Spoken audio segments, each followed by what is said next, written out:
Hello, beautiful people. My name is Kira, aka Words by Kira, and in this video, I'm going to discuss different ways to be emotionally stronger. I do videos centered on self-love, community, and art. So if you're interested, then hit the bottom right-hand corner and subscribe. If you want to know more about being emotionally stronger, then keep on watching. Being emotionally strong deals with a person's ability to handle disappointments and setbacks. In the moment, I think a big misconception that we have as humans is judging someone's external reaction to something or immediate reaction and kind of making judgments. And what I mean by that is, okay, let's say someone is facing a challenge. They are going through a breakup. Let's say 3 different people have 3 different reactions to this. So person A, they cry, they're crying really hard, they're so upset they can't, it's just the only way that it seems to be coming out right now. And that's how they're experiencing it. Person B has a very serious, stoic look on their face. You don't know what they're thinking. They are looking like ice baby. They're looking like head held high, and you can't really. They got that poker face on. That's what I'm trying to say. Person C, they are furious. You mean to tell me you're breaking up with me? I can't even act it out, y'all. They are mad. They're yelling, and you're like, geez, they're really angry.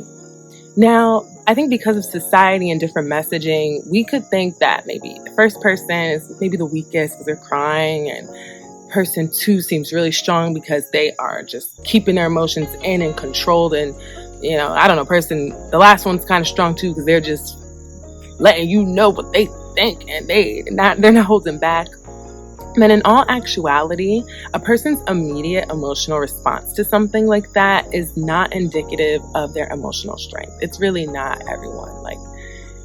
Emotional strength, in my opinion, is more, how does that person process what happened and how are their actions moving forward?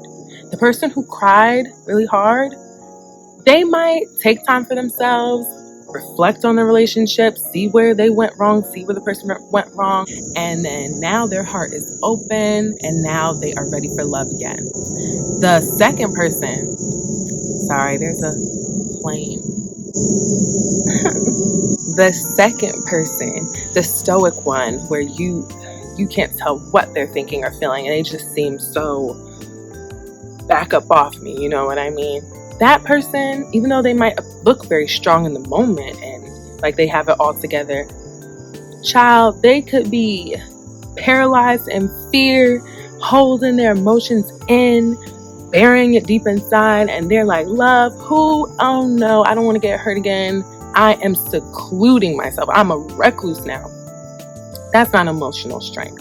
So I just say that all to say, I do not think in the moment an emotional response one is better than the other unless you're being, disrespectful or harming yourself or others. I really don't judge immediate emotional responses. But back to why you guys came here, all the different tips for emotional strength.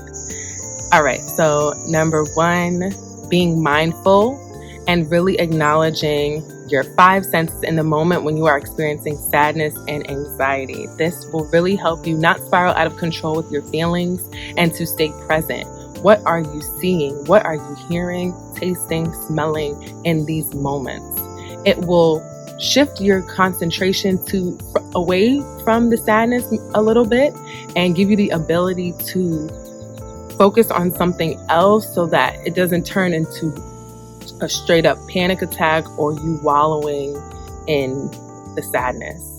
I think it really grounds you, and it's very good to stay present in the moment and not to just start thinking the worst or different defense mechanisms that we might have accumulated in our childhood or through trauma. I just think it's very, very helpful. Number 2, accepting vulnerability.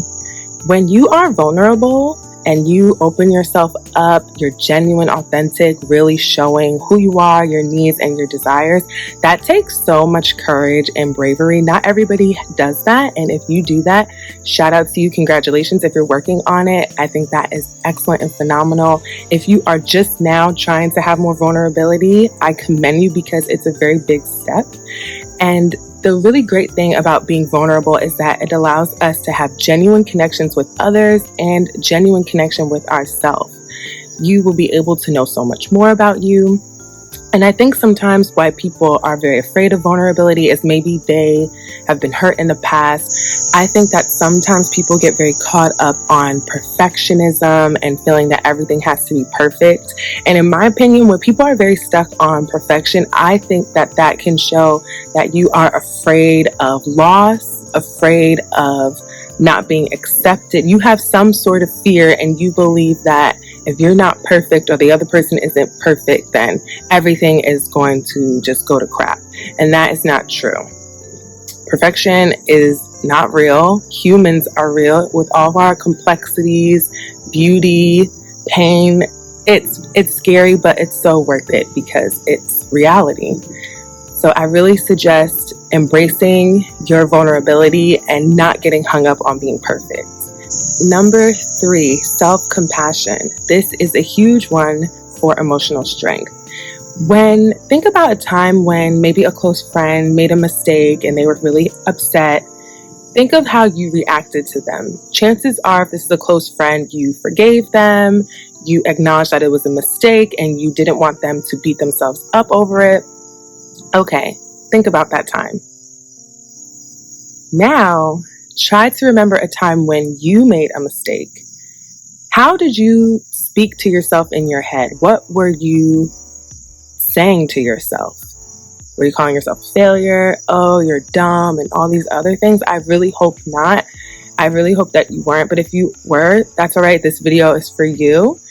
But give yourself some compassion. Allow yourself to have grace. Speak to yourself how you would a close, good friend, because that's what you should be for yourself. You know, no one has walked your shoes. No one has seen and experienced all the things you have. So you should really give yourself some compassion, honestly. Like, I'm sure you've overcame a lot and you've had good and bad moments, and no one knows you like you do. So give yourself some compassion, man. Don't be so hard on yourself. Another really big part of self-compassion is also common humanity. And when I say common humanity, I mean that you have the understanding that all human beings suffer, all human beings have setbacks and disappointments and challenges. And this allows you that when you are going through your own trying tribulation, that you're not so focused on yourself, like it's only you that this is happening to. Something is wrong with you for this to have come into fruition. Because as human beings, just having consciousness, which is a blessing, but also can be very tough sometimes, you are not the only one who has felt these emotions. And I think it allows you to have less judgment for yourself when you acknowledge that. Like when you think to yourself, like, okay, that person has experienced a breakup. This person has lost a job. You know, this person made a poor investment or something along those lines. You are not alone.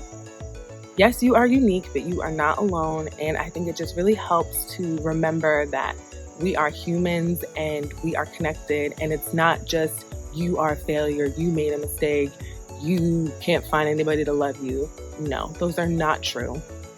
So just remember that you are not alone. All right, number 4, communicate assertively. This one is one of my favorites, y'all. I am consistently trying to work on this because I really believe it has a huge part of feeling emotionally strong and exhibiting that to others. All right, when I say communicate assertively, I mean that you are expressing yourself with respect for yourself, respect for others, confidently, clearly. I'm not talking about arrogance, no, assertiveness. There is a difference. And it really allows you to share what you're thinking from a place of, like I said, mutual respect. And it allows you to express your needs and your real true feelings and thoughts. it is imperative to be able to speak assertively. And I'm not saying demanding, like, you have to do this or we're done. I'm not talking about things like that. I'm thinking more along the lines. Some examples are, oh, I forgot to say, you should use I statements. I statements are very helpful when you're communicating assertively because it doesn't make it seem like you are blaming others. Like, you hurt my feelings. You don't care about me. No. Nope. That is not going to be beneficial. The person is going to feel attacked, defensive, and they're most likely going to probably withdraw, and it could just completely spiral out of control. Whereas if you said, what did I just say? You don't care about me. You hurt me. Whereas you flip the focus to how you're feeling. You could say something like, I felt very overwhelmed today. I would have really appreciated if you helped me clean the house before the party, because it just really felt like I had to do everything myself, and I would have really appreciated your help. I don't even know where that scenario came from, y'all. I guess people need to help me throw parties more or something. When it's safe, not right now. But yeah, that is just a much better, still assertive, but you're not blaming somebody else. Some more examples of assertive communication could be saying, no, thank you, I'm not interested. If someone's trying to sell you something and you know you don't want it, or they're asking you on a date and you know you don't want to go. No, thank you, I'm not interested.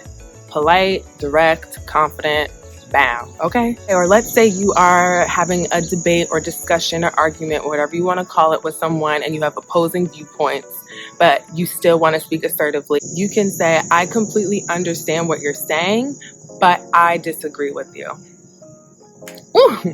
Honestly, I'm not even going to lie, y'all. That just feels powerful to me. It feels powerful, respectful, and what I want to be. That was a rhyme, guys. Okay, I should write a poem. But yes, I completely understand where you're coming from, but I disagree with you. That is assertive and powerful. Use that. All right, lastly, number 5, gratitude. This has been a huge thing the world is talking about constantly over the last few decades. I like to bring it up a lot on my channel as well because I think it's very imperative for a healthy and happy life.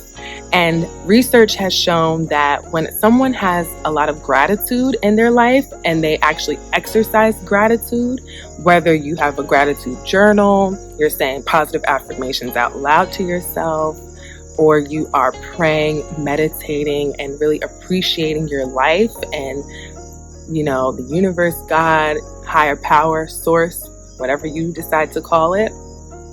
That is so important because when you are grateful, that makes it so much easier for you to be resilient and overcome challenges and traumas. That's how important being grateful is. It's everything.